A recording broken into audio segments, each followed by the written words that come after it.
Thank you for choosing Tox News, your only source into liberty and justice for all. I'm your host, the wacko weirdo rebel scum Jedi hero, and we're going to be talking a bit about Biden today. Not necessarily any of the policies that he's put forward so far, because that's not necessarily what we do here. What do? We look at what the right is saying, just to kind of counterbalance it. I am no Biden fan. I will, hopefully, as his presidency continues on, have further condemnations and better solutions than on the Biden administration. But so far, his executive orders have been fine, honestly. I don't think anything's going to make like drastic changes that we need, but so far, everything seems to be okay. Except for the fact that we're not doing anything at the southern border for the asylum seekers, or the fact that we're going to continue supporting the coup in Venezuela. But this is just merely 2 weeks into this guy. No, not even. We're 5 days into his presidency. Why did I think it was 2 weeks? Time has moved differently since 2020. But 5 days in, and the right has plenty to say merely off of Joe Biden's inaugural speech. And that's what we're going to get into today. So starting off, I'm not going to talk too much about it, or I'm not going to watch this whole video. It's 20 minutes long. And it comes from like some alternative news, or not news, but video website called Odyssey. It's my first time here on Odyssey. And this one comes from Liberty Doll. And I found it on the Gold and Black subreddit, one of my favorite places to hang in Reddit. And it's called Joe Biden is Coming for Libertarians, NRA members. Now, I remember when Joe Biden was running that he wanted to ban assault rifles, and he didn't really like project a plan for that or go into like specifics. He said there shouldn't be guns that can hold that many rounds in the streets and stuff like that. And I'm a 2A kind of guy. I don't support Biden getting rid of everybody's assault rifles. I definitely think that, you know, regulation needs to be stronger, but disarming people, especially America, who has more guns than it does people at this point, that's just asking for trouble, mainly from libertarians and right-wingers. And also, too, I don't think that the United States government should have that big of a leverage over its citizens. So, I mean, it's a complex discussion to have. All for stronger regulations on the purchasing of weapons and, you know, who even has them. Getting licenses to operate a machine like that should, you know, seem pretty common sense. If we have to do it for a car, why not, you know, for a gun? But of course, even libertarians don't think that you should get a driver's license, you know, a ton vehicle that could kill somebody at 40 miles per hour. But yeah, so that's where we're going to start off. I'm not going to get into this whole video, mainly because I've already heard a lot of this, but I do think it's important to touch upon just before getting into Michael Knowles' video of the articles of impeachment that have already been filed against Biden. And then Benny Chaperone topping us off with Biden as president. What now? Or now what? Whatever. But yeah, so we're gonna start with Liberty Doll here and then mosey on over. Joe Biden was talking about unity. But if you actually listened to his speech or read the transcript, which we have here, there's some pretty telling parts where, you know, he's talking about unity out of one side of his mouth and completely contradicting himself out of the other side. So I highlighted some parts of his inauguration speech that I thought were really primo here. So he's talking about here all of the things that America needs to overcome now. And he says, and now a rise in political extremism, white supremacy, domestic terrorism that we must confront and we will defeat.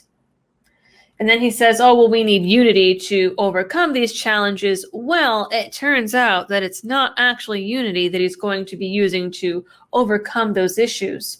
And then he says, I know that speaking of unity can sound to some like a foolish fantasy. I know the forces that divide us are deep and they are real, but I also know they are not new. And he's right about that.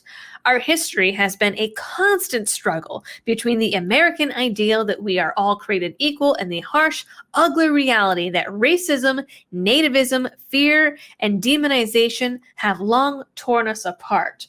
Well, I think the actual struggle here is in America, this constant struggle, is the fact that America was founded not on slavery, as things like the 1619 Project would lead people to believe, but on the idea of a limited government. That is why. I have to pause her there. I generally agree that this country and this government was founded on the idea of freedom for those who wrote the Constitution, not so much the laborers. They do get a trickle down of the rights in the Constitution of the Bill of Rights, because we've seen that in courts that, you know, citizens' rights are upheld over corporations or even over the government's own rulings.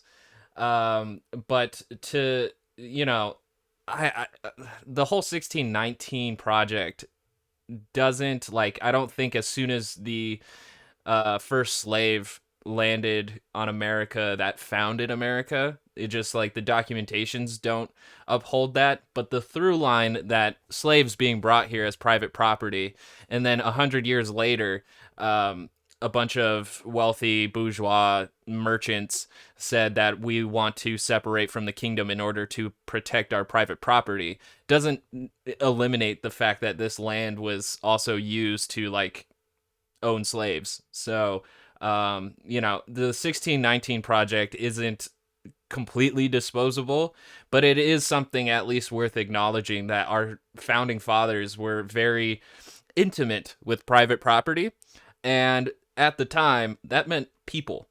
So, like, just want to be clear there, because we're not getting clarity.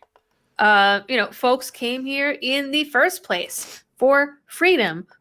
Not everybody came here for freedom. There were a lot of people that were brought here against their will. See, and that's part of the thing, that when you ignore the 1619 project because of its quote-unquote radicalist beliefs, then you completely miss the fact that not everybody came to America for freedom. People were actually brought against their freedom.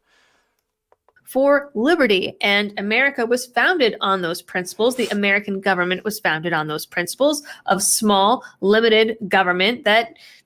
And, like, also too, if you don't really, like, understand history and how the Constitution was initially written, like, it was founded on slaves being 3/5 people. So again, like, yes, it was made for liberty, justice, and, you know, the pursuit of happiness, but at the time it was a small amount of people that were allowed to do that.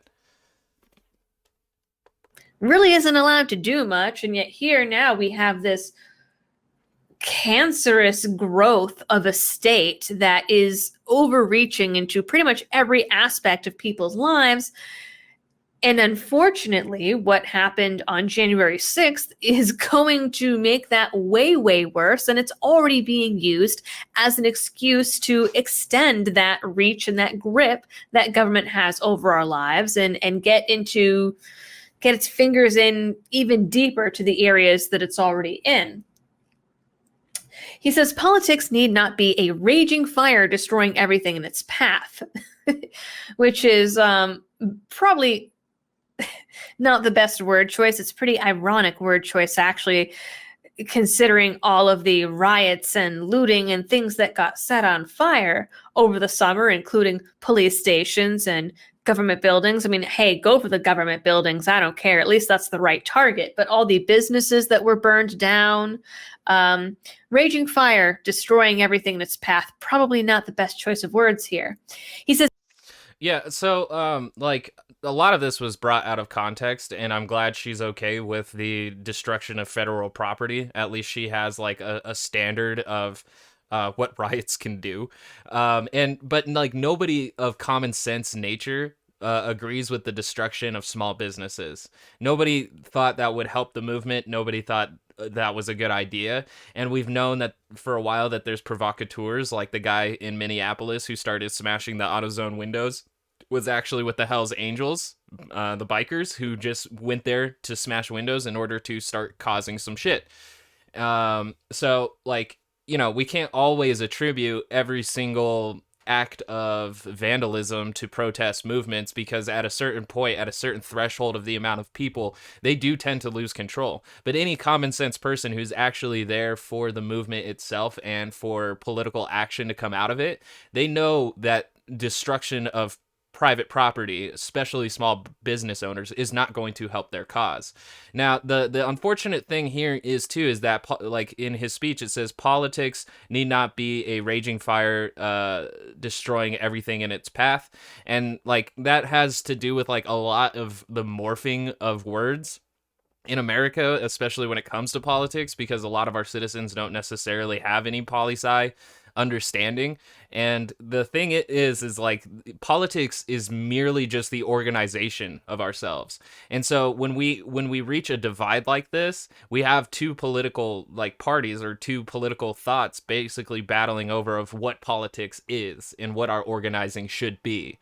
And so like the through line there is that, like, unfortunately we have reached a point where a lot of people want to see the status quo obliterated, and a lot of it comes from right-wing militias, some of it comes from Boogaloo Boys, and honestly I haven't even seen strong enough movements from far left groups to actually achieve this or even move towards that direction.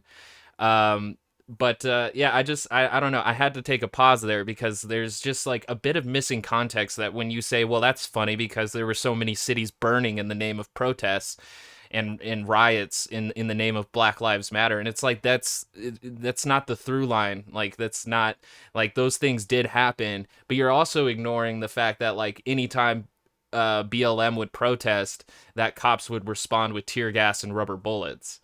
So it's just, it's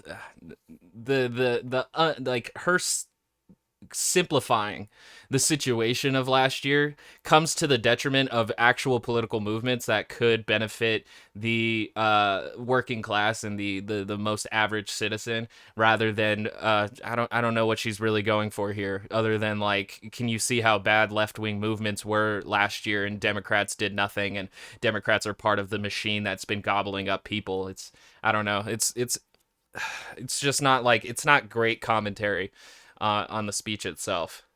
Because every disagreement doesn't have to be a cause for total war, and we must reject a culture in which facts themselves are manipulated and even manufactured, which is really ironic coming from someone on the left. I don't really know how left Joe Biden really is, but he claims Joe Biden's center right. To be on the left, and he panders to the likes of BLM. I mean, the thing is like, in America, the Democrats are painted as leftists, even though, no, they are not. There is absolutely no leftist party here in this country. Even, like, for me, Democratic Socialists are moderates, because they're not, like, anything that you move further to the left, like, past a liberal, like, all of that wants to see a complete reconstruction of the way we do things. Democratic Socialists don't want to do that. They want to reform the system. They see the foundations and the bones of a good system, but the people in positions of power and the priorities are what's fucked up for Democratic Socialists. And so if they think they get the right people in the positions of power and reform the priorities of those institutions, they can get working class people what they need. But if you actually move left, they're like, no, we need to tear down these institutions, build up new ones, and start again. And it begins with the democratization of the workplace, which is like a massive overhaul of our economy. So Joe Biden, not left. He's definitely right of center, as is Nancy Pelosi, Chuck Schumer, Pete Buttigieg. Think of any establishment so-called moderate, and they're probably more right of center, while the Republican Party has moved pretty far right with their fervent nationalism.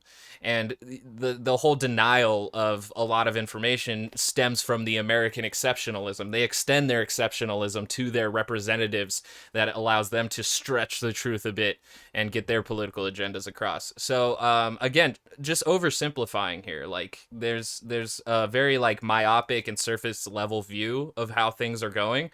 And I'm not mad at her for it because like there's so much fucking going on. It's just like the understanding of politics in America is very short-sighted here, especially if you think Joe Biden sits left on the spectrum. Because like looking at like European countries, Joe Biden is right of center. Like they actually have leftist parties out in Europe, especially like Spain. Spain's been rocking it, and South American countries even have farther left parties than we do. So BLM, and he was pandering until to Antifa and using them basically as useful idiots, and that's not so much the case anymore. He also I don't even know where that's coming from. Like just because the Democrats said protests are necessary because they agree that police need further reform, even though the protests themselves were not about reforming the police but like seriously had restructuring the police. Yeah, like that wasn't a co-signment to any of the vandalism or political violence that went on. And since Joe Biden has taken office and is head or is, his administration is in charge now of the Department of Homeland Security, nothing has changed in Portland. Portland has still been organizing and protesting, and absolutely nothing different than what Trump was doing has been happening. There were the federal troops there just the other night doing targeted arrests just like Trump did after January or July 4th. So like honestly, come on. has flat out rejected all of BLM's calls for meetings, and I don't even think Obama met with any BLM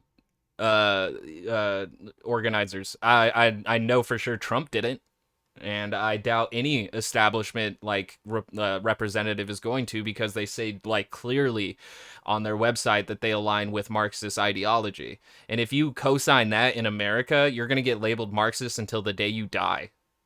policy changes and things like that. So he was definitely using some of the people on the far left to make Trump look bad and using them to his advantage. And now he's kind of just thrown them out.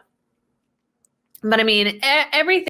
I mean, I can't agree with that a bit, that like Biden used Trump's optics like out in Portland and how all of the protests went about, used that against him. But that's mainly because Trump was in that position of power and could have done much more to try and alleviate the tensions. But so far, we're not seeing Joe Biden do that either. And that just goes to show that the establishment is the establishment. That has gone on for the last 4 years, the Russia, the constant. All right, if you don't think that there was actual substance pulled up from the Mueller investigations, I have literally nothing to talk to you about. The fact that we still don't have an unredacted, unedited by William Barr version of that still tells me that there's more to uncover in there. Everybody that was close to Trump got charged, and most of them had to receive pardons.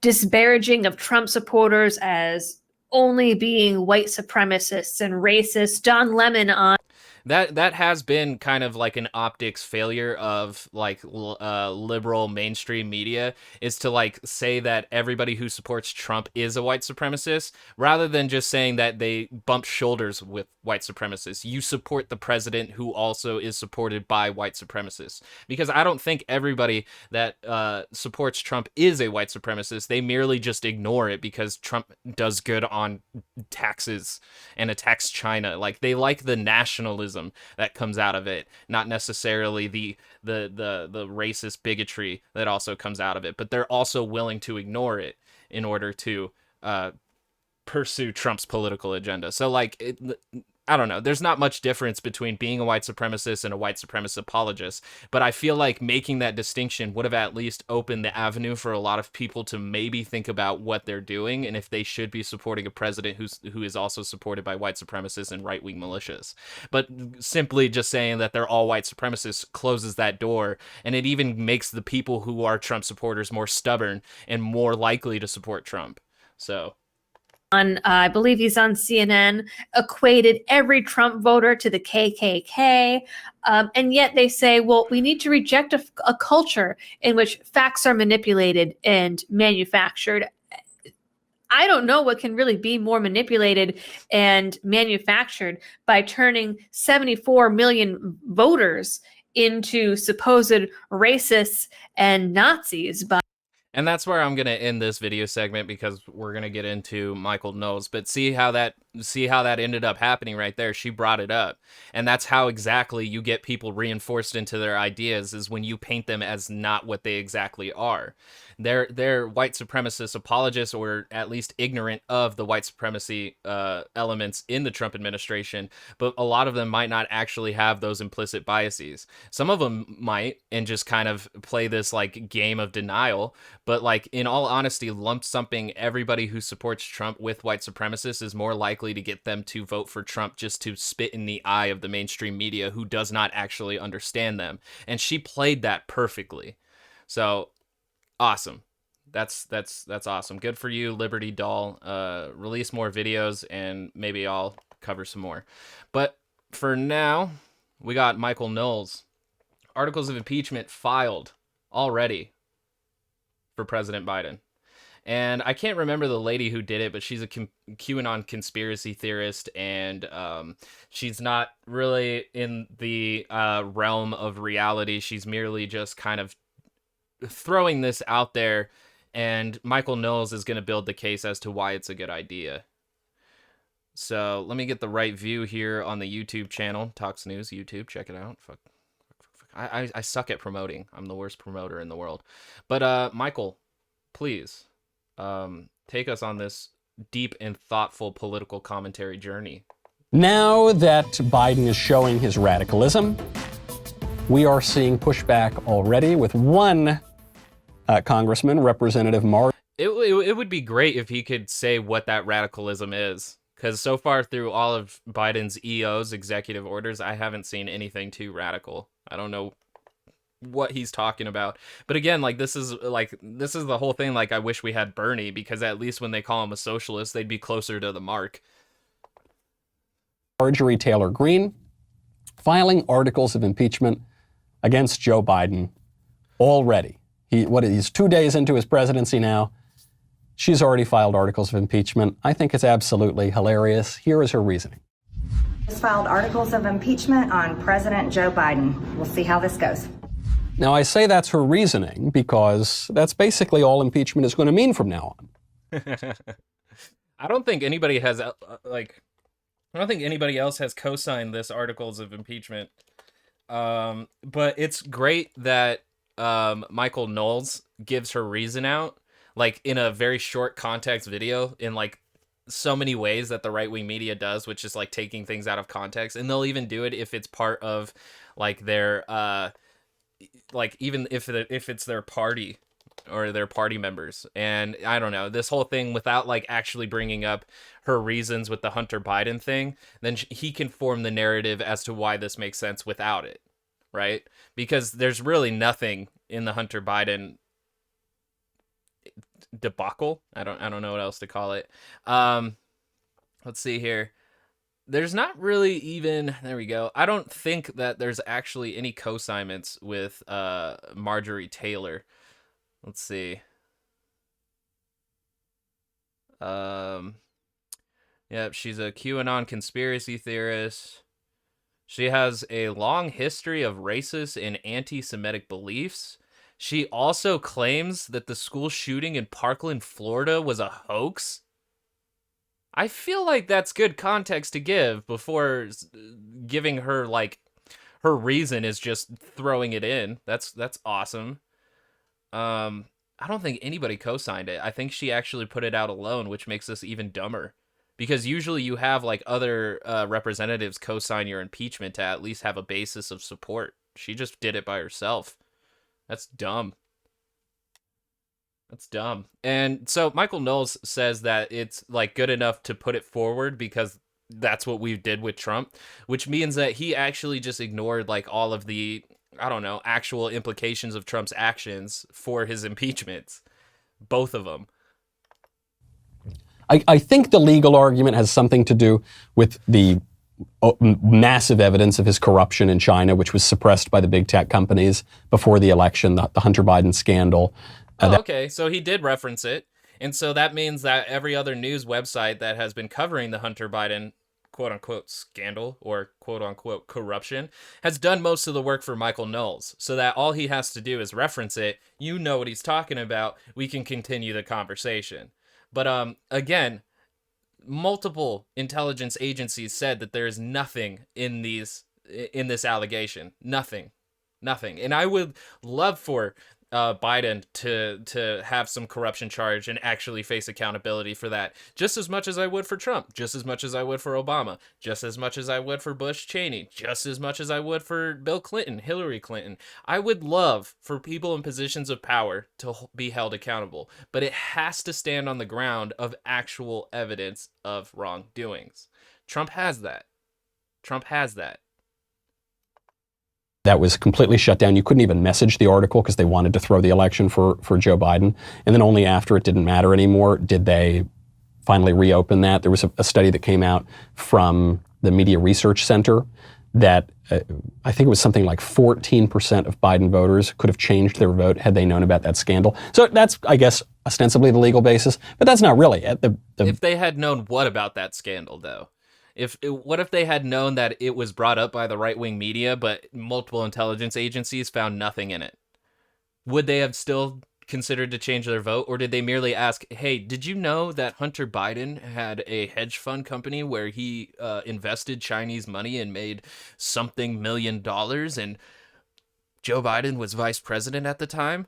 Don't you think that you might want to reconsider your vote at that point? And it's like you're giving almost all of it out of context and exaggerated truths. So like you're not informing somebody on their vote. You're merely you're giving misinformation to change their vote. The basis for impeachment is purely political in this case, which is you're going to impeach my guy multiple times. Well, I'm going to impeach your guy. And that's probably... So that's the precedent that Michael Knowles is all for. But the thing is, though, is that they ignore the evidence around Trump, or they play it off as it's like no big deal, or like this has happened before. And it's just like whatever you do, they're going to ignore whatever like allegation that you put up against Trump, and they're going to cult leader suck his dick. And this is like the culmination of it by them completely ignoring all of the actual corruption of Trump and his cronies. They're able to just shift the title and nomenclature of corruption to anybody they want just because they did it to Trump. Like that's an asinine and illogical low bar IQ level of argument. The way politics is going to start working. They're still impeaching the previous president. So there will be a Senate impeachment trial for Donald Trump, who cannot be impeached because he's no longer in office. But the thing is, though, is that it was passed in the House before Trump had left office. And the thing about this impeachment trial is to ensure that Donald Trump cannot hold an official office or authoritative position ever again. So that's what's happening. He was in office, and they're trying to revoke his ability to run for office yet again. And I know that there are some people who think this is an open constitutional question. It's constitutionally absurd that the president can be impeached and convicted after he has left office. It cannot happen. It actually doesn't say anywhere in the Congress or in the Constitution like that they have to be holding office in order to do it. So, and if it does happen, it's a constitutional absurdity and outrage. So now the Republicans are going to file impeachment against Biden. Where did I put my little pocket constitution? Oh, there it is. My little pocket constitution. There's not really any stipulation to like how long after they leave office that the Senate trial can continue. There's none of that. They're really just trying to remove the idea of the president Trump. I think if he would be impeached, he wouldn't even be considered former president. I'm not 100% sure. It's not really clear in the Constitution, but there is no time limit for when you can remove a president. So this is a bit. This is in itself setting a bit of precedent that we're going to have to deal with probably in the future. But Fine by me. Totally fine by me. Why? Is it because I think impeachment should be used this way? No, I don't think impeachment should be used this way. I think it's a wrong way to use impeachment. But impeachment is used this way. And I don't think that we're going to restore a more dignified kind of politics by unilaterally disarming. I think that's what we've done for a very long time, and it didn't work out very well. We kind of tried this already. You know, Barack Obama committed impeachable offenses, notably in his IRS scandal. Fast and Furious would be another example, but the IRS was really bad. DOJ, he spied on his political rivals and tried to undermine their campaigns. If we're allowed to now impeach and convict presidents, he didn't spy on his political rivals, and you will know that simply because Obama was not running for president. Oh, but he's a Democrat in the Democratic Party. That's utterly meaningless. The thing is that Trump had already shown signs of working with foreign governments in order to undermine our elections. That takes precedent over party, and it was Obama's duty to actually initiate an investigation by the FBI in order to ensure that Trump wasn't already corrupted.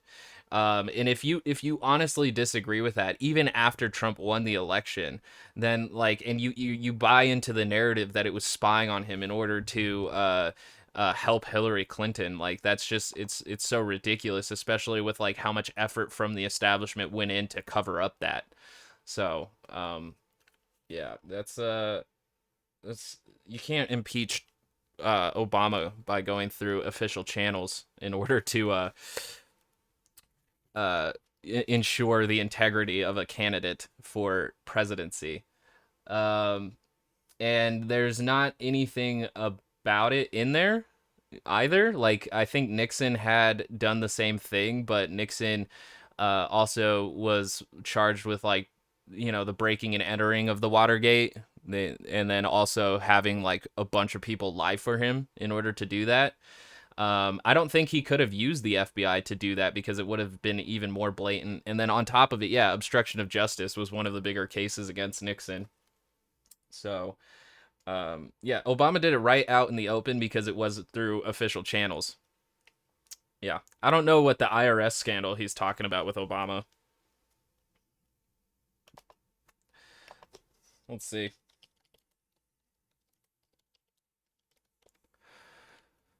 I guess it was the IRS targeting controversy. 2013, the United States Internal Revenue Service revealed that it had selected political groups applying for tax-exempt status for intensive scrutiny based on their names or political themes. This led to wide condemnation of the agency and triggered a federal investigations, including a FBI criminal probe ordered by United States Attorney General Eric Holder. How can this be Obama's fault? Initial reports described the selections as nearly exclusively of conservative groups, with terms such as Tea Party in their names. According to Republican lawmakers, liberal-leaning groups and the Occupy movement had also triggered additional scrutiny. So, I mean, it wasn't even just right-wing people. It was mostly just active people that weren't necessarily establishment or status quo, but at a lower rate than conservative groups. The Republican majority on the House Oversight Committee issued a report which concluded that although some liberal groups were selected for additional review, the scrutiny that these groups received did not amount to targeting when compared to the greater scrutiny received by conservative groups. The report was criticized by the committee's Democratic minority, which said that the report ignored evidence that the IRS used keywords to identify both liberal and conservative groups. In January 2014, James Comey, who at the time was the FBI director, told Fox News that its investigation had found no evidence so far warranting the filing of federal criminal charges in connection with the controversy, as it had not found any evidence of enemy hunting, and that the investigation continued. On October 23, 2015, the Justice Department declared that no criminal charges would be filed on September 8th, 2017, the Trump Justice Department declined to reopen the criminal investigation into Lois Lerner, a central figure in the controversy. In late September 2017, an exhaustive report by the Treasury Department's Inspector General found that from 2004 to 2013, the IRS used both conservative and liberal keywords to choose targets for further scrutiny. Again, where is the impeachable offense for Obama on this? Where? Bitch, where? In October 2017, the Trump administration agreed to settle a lawsuit filed on behalf of more than 400 conservative nonprofit groups who claimed that they had been discriminated against by the Internal Revenue Service for an undisclosed amount of described by plaintiffs' counsel as very substantial. The Trump administration also agreed to settle a second lawsuit brought by 41 conservative organizations with an apology and admission from the IRS that subjecting them to heightened scrutiny and inordinate delays was wrongful. I don't see exactly what Obama had to do with this. He's not really the head of the IRS.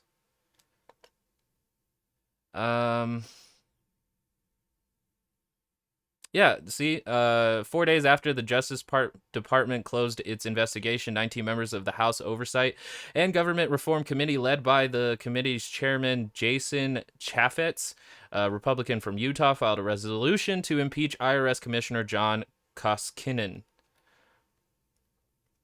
Those sponsoring the impeachment resolution to remove Koskinen from office accused him of failing to prevent the destruction of evidence and allowing the erasure of backup tapes containing thousands of emails written by Lois Lerner and of making false statements under oath to Congress. In a statement released by the committee, Chaffetz said Koskinen failed to comply with a congressionally issued subpoena. Documents were destroyed on his watch, and the public was consistently misled. Impeachment is the appropriate tool to restore public confidence in the IRS and to protect the institutional interests of Congress.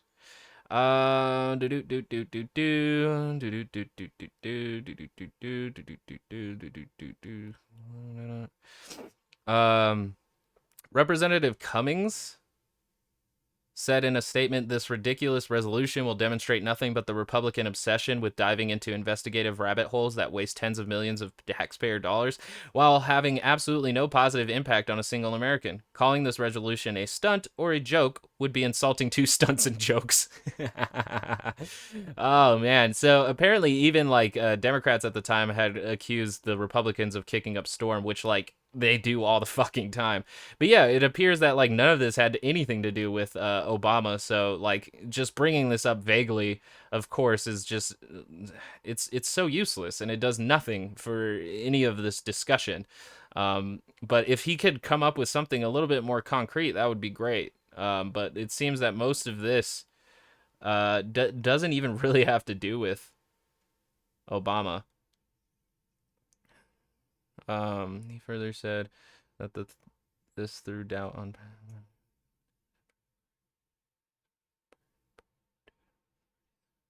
Comedy Central's Jon Stewart stated that the controversy had taken, quote, "the last arrow in your pro-governance quiver," unquote. He further said that this threw doubt on President Obama's managerial competence and had proven correct, quote, "conspiracy theorists," unquote, moving the burden of proof onto federal authorities.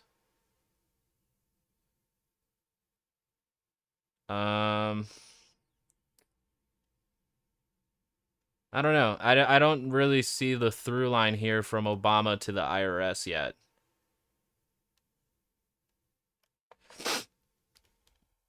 I'm really trying to find something here to continue this conversation here, but I guess it's the Obama administration.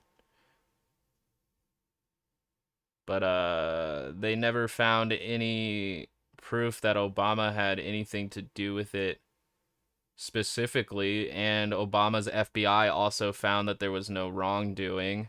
It's an awfully strange concern considering the way Lerner and others within the IRS and throughout the Obama administration insisted for months there was nothing to the charges being made and that everyone should just move along onto their business. Yeah, it seems like it was mostly Lois Lerner who had most of the buck stops at her. But I guess there is a bit of a question here by some of these news outlets of how much the Obama administration attempted to cover it up. But again, like, it doesn't seem like it was any actions necessarily called upon by Obama. After they've left office, let's do that. Let's impeach Obama. But we tried, okay? But again, the thing is that they voted on the articles of impeachment while Trump was in office. And so putting articles forward of impeachment with someone who is not in office, that actually, yeah, that I don't think that's part of the Constitution. I don't think so. I don't want to hear, this is what we're going to hear.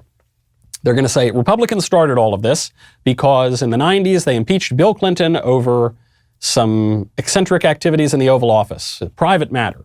Well, that's not true. He was impeached for perjury, but even putting that aside, okay, let's say the Clinton impeachment was ill-advised. Let's say it was political even. Okay. And, you know, I did cover that it wasn't that him just getting head in the Oval Office wasn't why he got impeached. It was because he lied to the American people, he lied to Congress, and he had several others lie for him as well. So, and I went to Vox just to see here. Is it constitutional to hold an impeachment trial for a former president? No one knows whether the Constitution permits the Senate to hold an impeachment trial for former President Donald Trump now that he no longer holds office. To be sure, there is a bevy of legal scholarship discussing this question, and as a recent report by the Nonpartisan Congressional Research Service notes, most scholars who have closely examined the question have concluded that Congress has authority to extend the impeachment process to officials who are no longer in office. So that, I guess that could mean Obama, if they wanted to block Obama from holding any office again. But while the Constitution mentions impeachment 6 times, the text of the document provides little clarity on whether the Senate's power to try and impeach official terminates when that official leaves office. Yeah, there is no specificity there. The question of whether Trump can still be convicted by the Senate matters because the Constitution permits an impeached official to be permanently disqualified from holding office. Yep. So if Trump can face an impeachment trial, the Senate could potentially forbid him from running for president again in 2024 or in any subsequent election. And really all that's going to do is just like further divide the voters themselves, because Fox News is going to use this as that like, oh, this is a witch hunt, just like they did with every other impeachment trial and hoax and stuff like that. They're going to be like, oh, this is a hoax to try and keep the most populist president out of office, and it's such an attack on your freedoms and liberties. Yeah, so. Or partisan rather than having a legal basis. Fine. We did not impeach Barack Obama when we could have. John Boehner and Mitch McConnell refused to do it. Did that buy us goodwill? Did that restore us to a dignified kind of politics? No. They impeached Trump. They actually did exactly what Marjorie Taylor Greene did. Everyone remembers, well, the current impeachment, and they remember the impeachment a year ago. People forget the articles of impeachment filed in 2017. Representative Al Green. Interestingly, it was another Representative Green who first proposed impeaching Trump in 2017. The thing is, though, is that when Al Green did that, he had like 4 or 5 co-signers. So he at least had some support. Right at the beginning of his presidency. Why? Well, Green's argument was, if we don't impeach Trump, he might get reelected. That's the argument for impeaching him now. They're saying if we don't impeach Trump and convict... Nope, that wasn't what it was at the time. They already had seen that he wasn't fit to be president, and that's what they were arguing. That he wasn't fit to do the duties, not because he shouldn't be elected, and that he's such a danger to the establishment status quo. Like, no. And see, that's, again, I just said 5 seconds ago, that is exactly how this is going to get spun, is that we're going after Trump because he's such a man of the working class. He's so against the status quo. He's so anti-establishment. He drained the fuck out of that swamp. No. And none of it's true. It's literally just building this like version of Trump that isn't real. But it's enough to create idol worship against or for his supporters and then his more fervent cult followers. So, no. Convict him in the Senate, he might run for office again and get reelected. Does that sound like people who think that they have the majority of Americans on their side? Does that sound like people who think that democracy is going to triumph for them? Does that sound like people who believe their views are really, really popular? I don't think so. I think it sounds like people who know that the only way that they're going to win is through chicanery, through... Yep. See, it's the narrative is being spun as we speak. If you remember correctly, Trump was investigated because there was questions of whether or not he collaborated with foreign powers in order to find dirt on his political opponent. Not once, but twice. Once with Russia, a second time with Ukraine. That's what that phone call was about. It was like, hey, I can give you this foreign aid if you're willing to open investigations into Hunter Biden and Joe Biden, which is not part of any governmental agreement for that aid. So that was purely Trump's bribery coming out there. And then, again, before he got impeached for the second time, he constantly talked about how this election is going to be rigged, fought against mail-in voting, and then after he lost the election, tried to get millions of votes disqualified and thrown out. That's anti-democratic, that whole process right there. And then he got impeached because he incited a fucking riot at the Capitol because he didn't like the results of the election. So, again, saying that not letting Trump isn't anti-democratic, allowing Trump to hold office again is anti-democratic. You're right. But that's Michael Knowles' enlightened perspective coming to us. And so nothing is going to come out of the impeachment against Joe Biden. It's honestly just going to fade into the darkness of out of sight, out of mind. We're not even going to fucking pay attention to it in a week or two. But that's why we have to talk about Ben Shapiro. And now that Joe Biden is president, what are we going to do? There is truth and there are lies. The dream of justice for all will be deferred no longer. Growing inequity, the sting of systemic racism, a climate in crisis. We must end this uncivil war.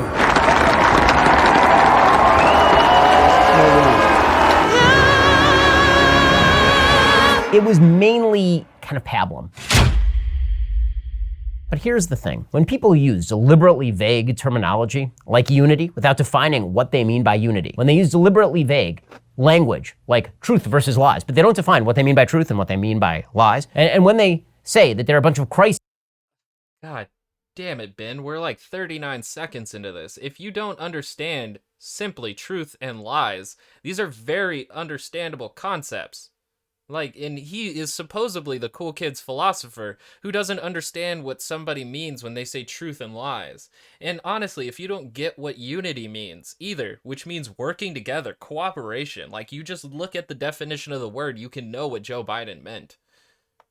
Crises that are Holy racking the nation, shit. and they misdefine the crises. This is the predicate for something that does not look like it's going to solve crisis, something that does not look like truth, and something that does not look like unity. So this has been Biden's shtick since the beginning of his candidacy, is that he was going to be a unifying figure in American public life. He's a weird guy to do it, right? I mean, just to begin with. He's a very partisan Democrat. He was a very partisan Democrat when he was in the United States Senate. He was a very partisan Democrat when he was Barack Obama's vice president. He famously stated in 2012 that Mitt Romney was going to put black people back in chains. But put that to the side, he was going to be a unifying figure. And frankly, sounds nice. Right? I mean, we've been very polarized. People have been at each other's throats, culminating in a really ugly scene on January 6th at the Capitol riot. But the question is, what does he mean by unity? So here is Joe Biden talking about unity. And his suggestion is that in order for there to be peace, there must be unity. For without unity, there is no peace, only bitterness and fury. No progress, only exhausting outrage. No nation, only a state of chaos. And when Joe Biden says something like, there has to be unity before there can be peace, you gotta wonder, what does he mean by unity? Does he mean that disagreement is going to be widely allowed, or does he mean that if you disagree with me, I'm going to suggest that you are now disunifying and polarizing and wrecking the beautiful unity that would prevail in the absence of your stupid dissent? I'm not... All right, well, he's missing a bit of like what, unity would actually mean, which is like cooperation. You can disagree, but like on what levels you disagree with. Does it hinder the progress of the country? Does it hurt national security? Does it, affect the most vulnerable? There's plenty of things to focus on there that he's deciding to ignore.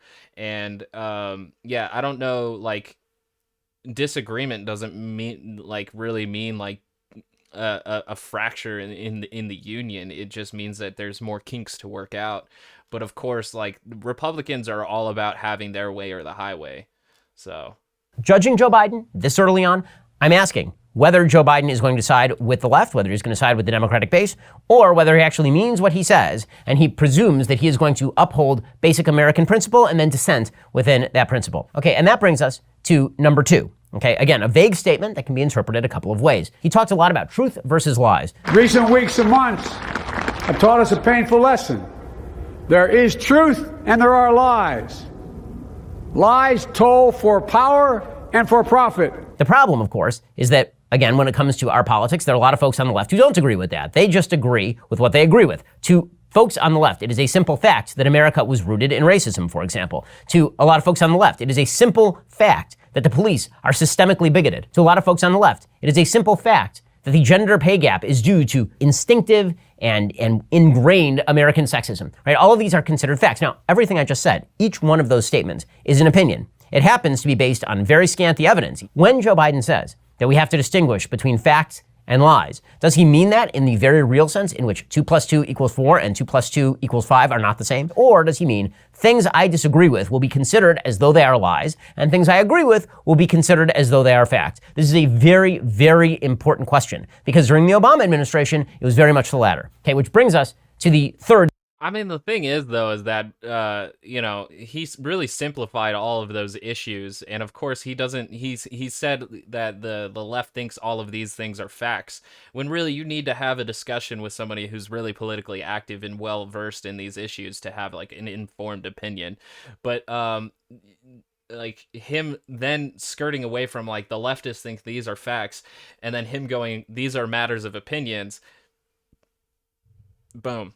Right there, that draws that line, that divisive line right there, in between that they're actually living in what they think is a factually based world, but it's full of scant evidence, which he continues to ignore regardless. So, like, again, like, the unity isn't necessarily, and he's even brought it up that, like, we need to agree on base common values, but, like, his base common values are Judeo-Christian, traditionalist, social conservative. So, like, you can't agree with a base value of your own personal beliefs. Like, your personal beliefs aren't everybody's personal beliefs. So that baseline value has to move away from your Judeo-Christian social conservative beliefs.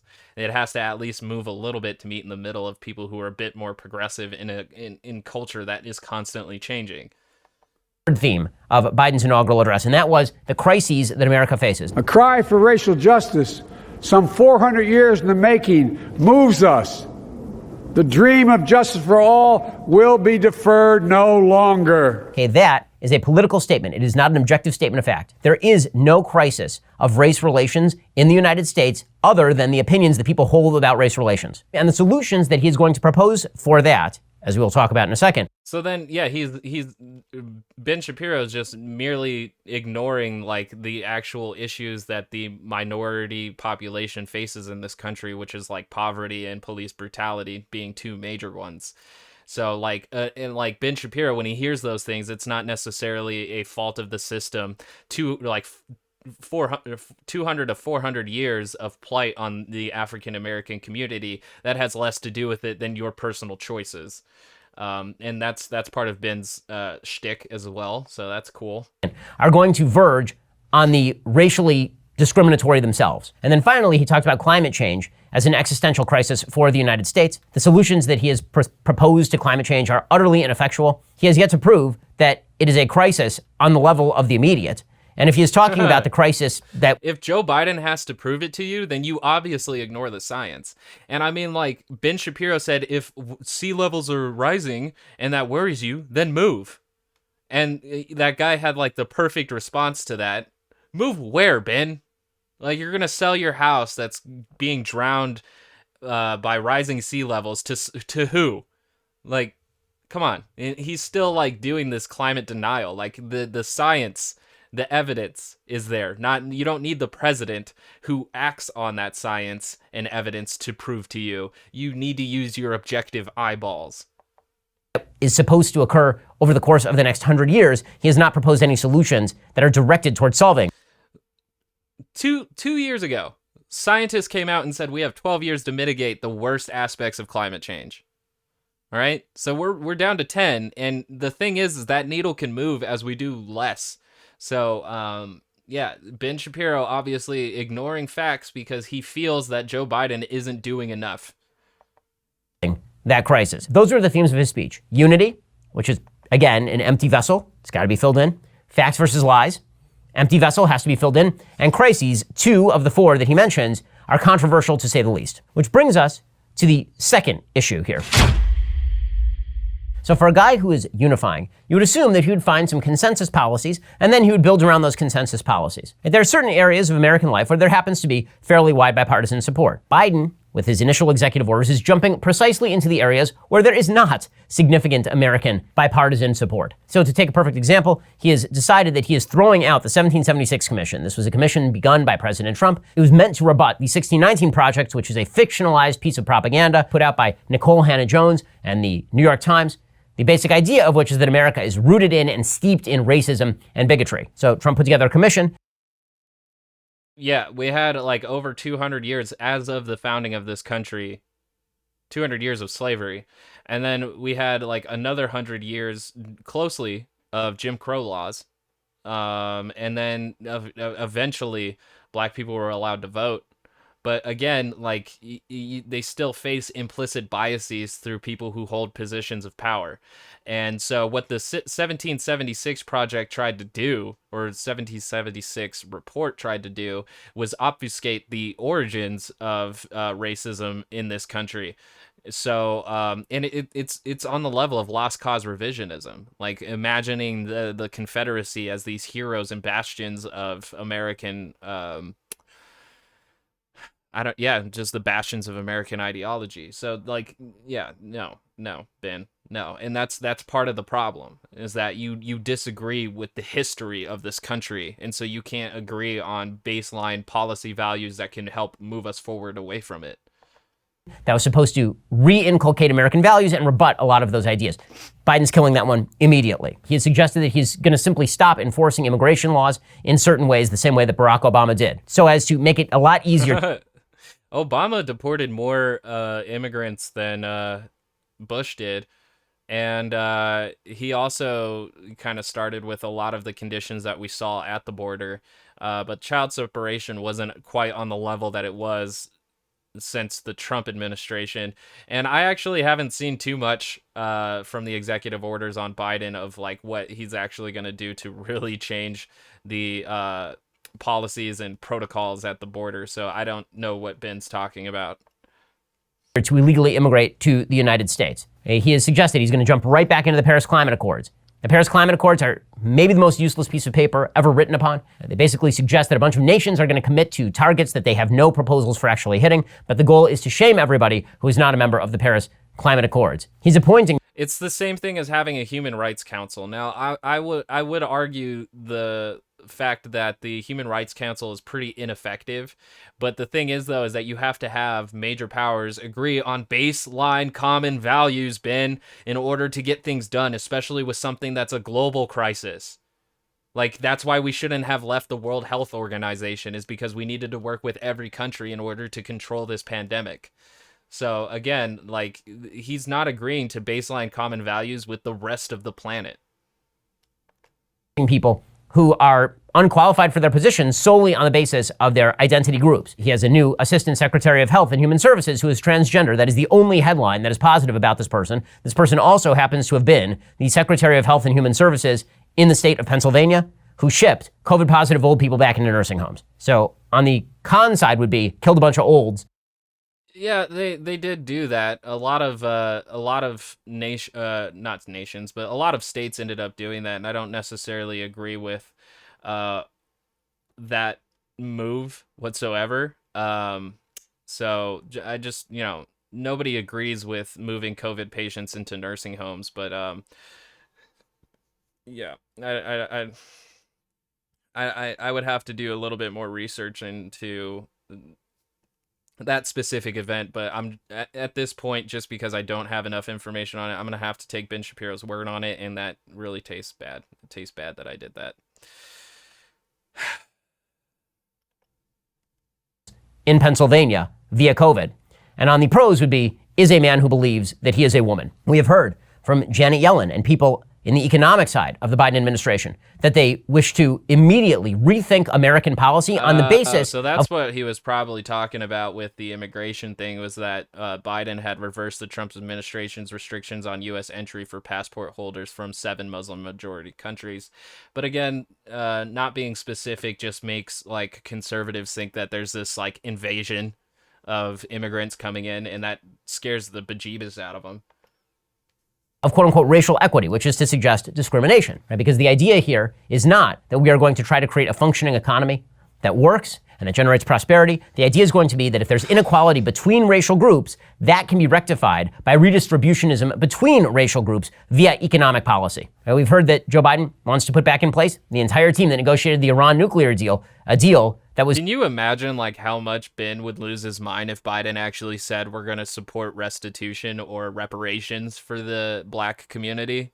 Can you imagine how much Ben Shapiro would lose his mind? So by doing like bare minimum economic incentives to like move the pendulum into benefiting minorities, Ben Shapiro already doesn't dig it. But like if we actually committed to like full on reparations, he would lose his fucking mind.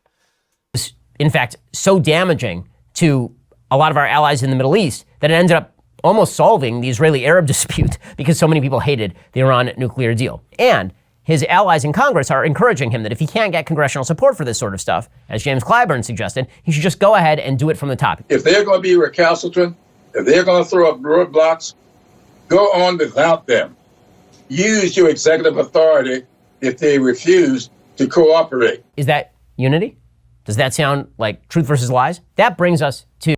I don't necessarily agree with like executive order overreach. Like, I don't agree concentrating power into the executive office. I don't like the executive theory and thinking that Article 2 allows a president to do whatever they want. I've talked about this before, but Biden's executive orders are merely to tell the institutions within his government what he's aiming for, what he wants them to be focusing on, what he wants to get done. So he can basically give them these orders, or better yet, directives to enact the policies that Biden wants to see.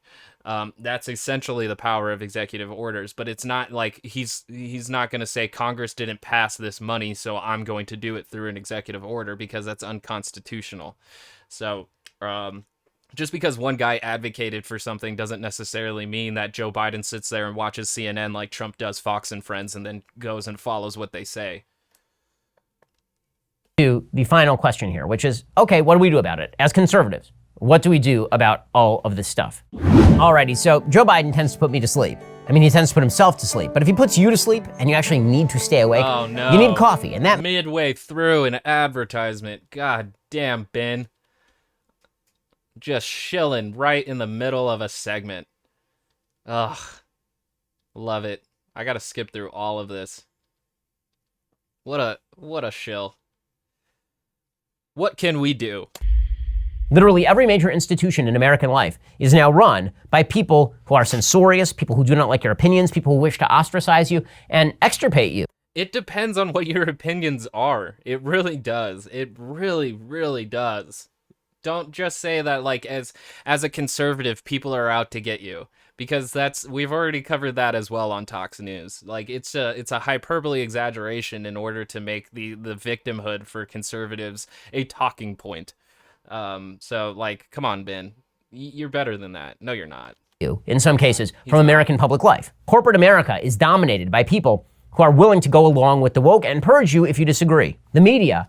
If it's to their if it's to their like what is it called, like financial benefit, yeah, they'll do that. If it wasn't to their financial benefit, they wouldn't do it. And the thing that conservatives are having a really hard time coming to terms with is that they are the minority in this country.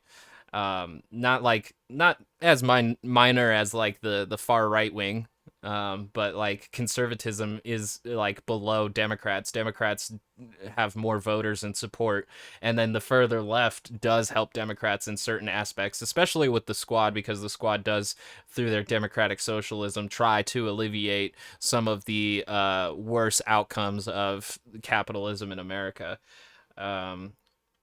Yeah. Are all in on the idea that their opposition ought to be wiped off the earth. These companies have freedom of speech, but I'm not sure we need Verizon, AT&T, Comcast, and such to be bringing them into tens of millions of homes. Right? We are seeing this in social media as well directly, where the tech bros have decided that they are simply going to cave to the Democrats in the hope that they will be left alone, or they actually agree with Democrats that a lot of the language they don't like is now going to be considered dangerous and ought to be banned. Okay. Well, the Democrats do seem to be like a little bit more protective on Section 230, which Trump and a lot of Republicans are against because it doesn't allow them to spread misinformation.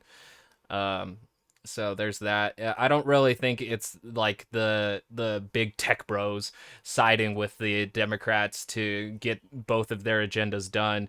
Like if you research has showed that like YouTube, Facebook, and Twitter all kind of have like a conservative bias and tend to actually silence more leftist accounts. But when it happens to the right, it becomes a national conversation.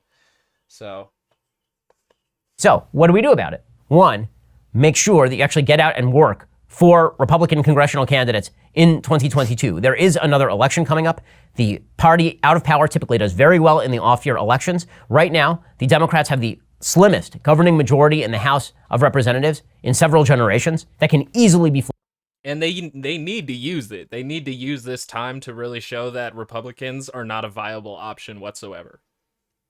But it's Ben Shapiro's job to make sure that the Republicans do seem viable. So Easily be flipped. But that means the Republicans have to get out there and work. They don't just have to get out there and work for candidates. They have to pressure their legislatures and legislators at the state level to redo how voting is done so we don't have the fiasco that was universal mail-in balloting this time. Okay, it means better voter verification. it was only a fiasco because of the right wing and because they knew with mail-in voting that they were not going to win. It means voter ID. It is to suggest you need to vote on the day that the election is held, and you better have a good excuse for not doing it that way. And it better be you when you actually vote, right? That would help as well. You need to get Senator Joe Manchin on your speed dial. So Senator Joe Manchin is the sole force right now militating against the death of the filibuster in the United States Senate. If he starts to waver on that, I'm going to give you his phone number right now. If you're a West Virginian citizen particularly, you need to sound off to your senator. If he starts to waver on that principle one iota, his number is 304-342-5855. You're going to have to hold his feet to the fire to stop him from violating fundamental norms and getting rid of the filibuster. Once the filibuster is gone, Democrats can, with a simple 50 plus Kamala Harris vote, add states like Washington, D.C. and Puerto Rico, adding 4 Democratic senators. Imagine if like Republicans were able to get that majority again. I could see them doing the filibuster, like eliminating the filibuster if like Kamala Harris or Joe Biden are still president. If they ended up getting a majority in both the House and the Senate, I could see them eliminating the filibuster so that like the minority Democrats can't get anything done. They could move forward theoretically with packing the Supreme Court. They could move forward with completely rewriting broad swaths of American law. So Joe Manchin stands between the Republic in that sense and a sort of crack up that faces us if, with the barest of bare majorities, Democrats start cramming down extraordinary top-down policy. States that are red should start protecting their citizens from the predations of national institutions. If the social media bros decide that they are simply going to violate the sort of free speech rights that you would have were this a public sector company by cracking down on dissent in monopolistic fashion, right? Coordinating and then all deciding that certain views are out of the debate and out of the domain. I mean, the actions happening over several days isn't necessarily coordination. It's not necessarily coordination. I think everybody was just doing it around the same time because of the events that had happened, such as the election or January 6th. So, like, it was the culmination of events that led to corporations following through around the same time, all to save face and save their own asses. It wasn't for Democrats. It wasn't for Republicans. And really all it did was hurt the discourse in this country, really. But, yeah, they did it for their own sakes. Of normal public discourse, states are going to have to step in.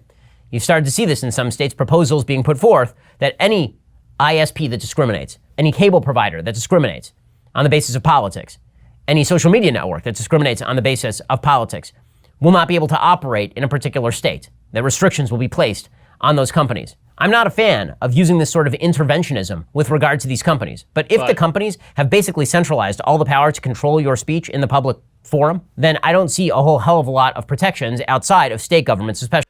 But that's the marketplace. That's the invisible hand. They've gotten all of these all of these users to their website. So the monopoly isn't at fault of Twitter, YouTube, or Facebook. It's at the fault of the market. The market dictated that.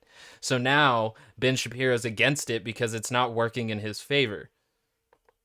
Especially if the federal government is forcing a lot of this. Conservatives are going to have to get very active in the legal arena. Democrats have for decades used the power of the judicial branch in order to get policy done that they couldn't get done at the legislative level. People on the right need to coordinate in terms of the lawsuits that they are filing in order to uphold their rights in the face of discrimination on the basis of religion or violation of freedom of religion, on the basis of free speech rights. And all these things are going to have to get litigated in court. And then finally, on an interpersonal level, we're going to have to talk with one another.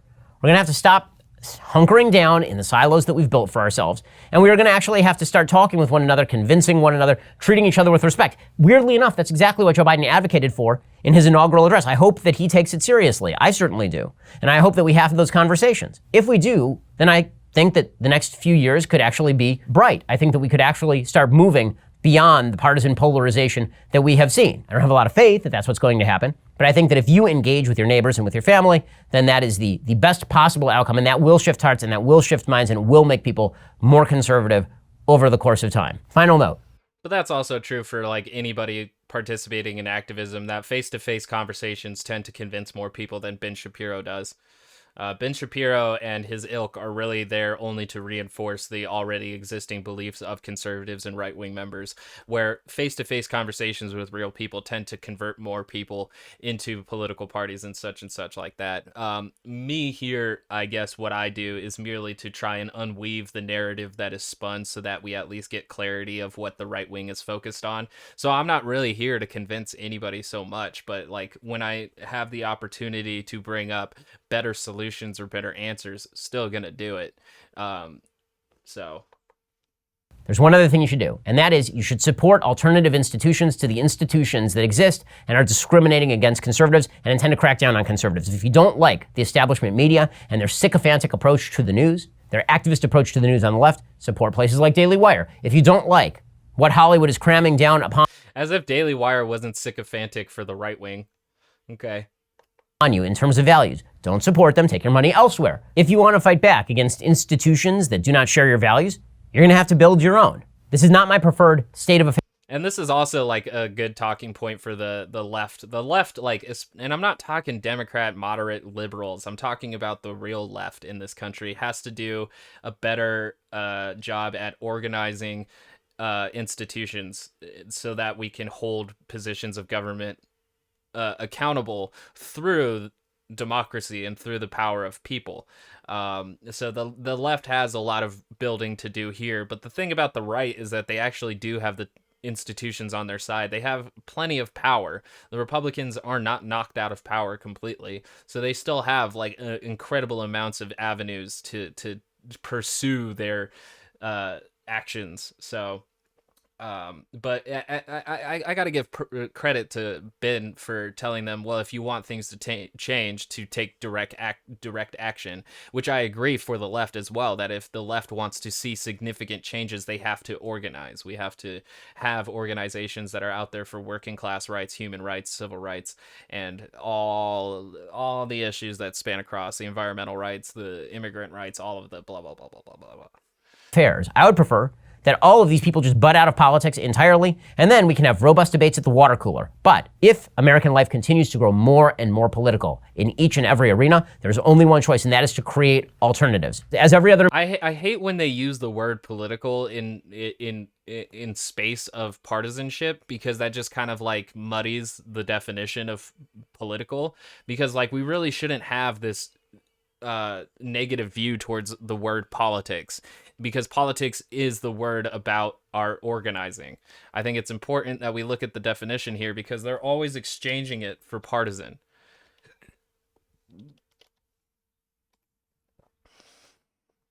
The definition of political is relating to the government or the public affairs of a country. So when they say, I don't like things getting political, relating to the government or the public affairs of a country has almost everything to do with what Ben Shapiro does and does affect almost everybody's lives. Relating to the ideas or strategies of a particular party or group in politics, interested in or active in politics. So again, like replacing that word with partisanship, it toxifies it, and it doesn't make people really that interested in politics. And that kind of hurts the democracy in the republic. So I hate it when they use that word. American should. I pray for the President of the United States to do the right thing. To do the right thing. I don't care who the president. And by the right thing, he means the right thing. President is. I want the president to do the right thing because he works for us. If he does the wrong thing, we need to counter it. If he does the right thing, we need to celebrate it. I hope to God that Joe Biden does many of the right things. Even though I fear he won't, I hope that he does. If not, we're going to have to check him. If you agree that we need to stand together to fight back against the predations of the new administration, against the predations of institutions that don't share your values, then please, number one, give us a like on the video, and two, share the video with your friends and family. Everybody on all sides should be able to have real unity. That unity should come in the shape of America's fundamental rights and fundamental values as embodied in the Declaration of Independence and Constitution. That's the side we should all be on. Anybody who is not on that side needs to be named, called out, and fought against. We need to stand strong, and we need to fight back against any predations on our rights. We can do that together. All right, Ben. All right. And yeah, I don't really have a problem with the words in the Constitution or the Declaration of Independence. It's just the fact that at the time, it did not include people who lived in this country against their will. So, you know, we have to acknowledge that and the level of hundreds of years of oppression that was brought down upon them. And then also, too, we have to acknowledge like the early or the late 1800s and early 1900s of all of the labor disputes that went on between the working class and the capitalist class, that basically eventually a lot of the rights for the working class were given, such as the 40-hour work week, 8-hour days, overtime pay, benefits. All of those things eventually came out of all of the bloodshed from those labor wars, essentially. And we have to acknowledge all of the progress that we made from the faults of the creation of this country that did not include everybody. And Ben Shapiro, not willing to do that, he's always fighting on the side that this country has always been great. It may not have been perfect, he'll use vaguely just to say, well, we did have slaves, but that doesn't mean that the people whose ancestors of slaves cannot succeed today, although it does make it a lot different. Like, Some More News has the perfect video on this. I think it's the Intellectual Dark Web episode where they kind of highlight exactly, like through Mario Kart, they give an analogy of how like the minority communities in this country have been set far behind the white people in this country. So like again, Ben Shapiro, it's hard to find a baseline common values when his is so far right and he wants you to compromise with that. So like it just kind of makes like all of what Joe Biden said in his inaugural speech kind of part of a pipe dream, even though Ben Shapiro saying that he's praying that Joe Biden will do the right thing, as he puts it.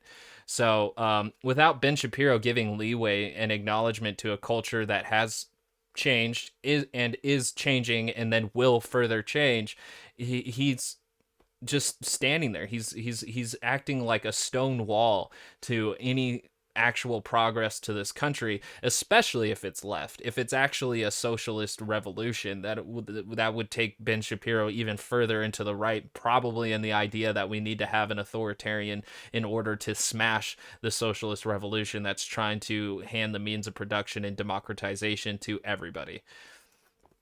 So, but I agree with Ben Shapiro on one thing, that now that Biden is president, people need to organize.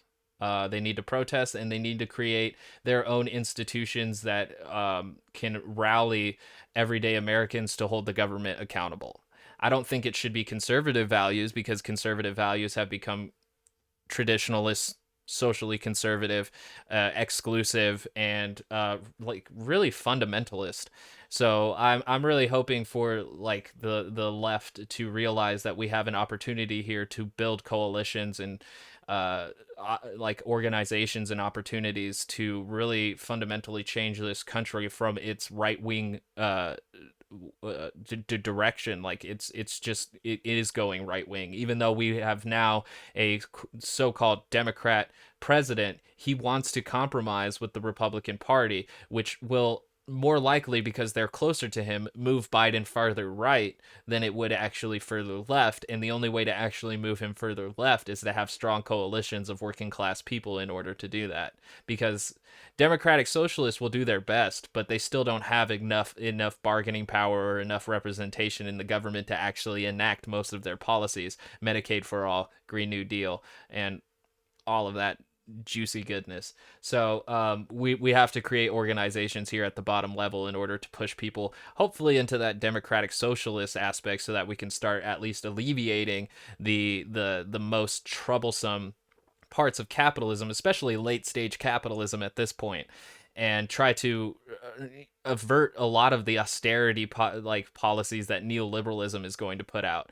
And so gotta move further to the left and try to democratize the workplace. But I don't even see that happening in my dream or in my lifetime. I see it happening in my dreams almost every night, but I don't see it happening in my lifetime. So really, to move it in there and hopefully see it in the next generation's lifetime, we have strong organizations in order to hold this this government accountable. And make sure that the most vulnerable and the working class at the bottom 50% of this country are really looked out for. Because obviously, millionaires and billionaires can look out for themselves. So that's gonna be it for this episode of Tox News. Shall be back later with more. Gotta give them more. And yeah, that's going to be it for today. So hit me up on the YouTube Tox News, where you can watch this and see my bald head. You can rate, like, subscribe, all that promotive stuff. I'm so bad at it. Like, I cannot close this podcast. All I can really do is hope for the outro music to come in and I just fade into the ether. Thank you for joining me. I don't know how to end this ever, but we'll do it like that.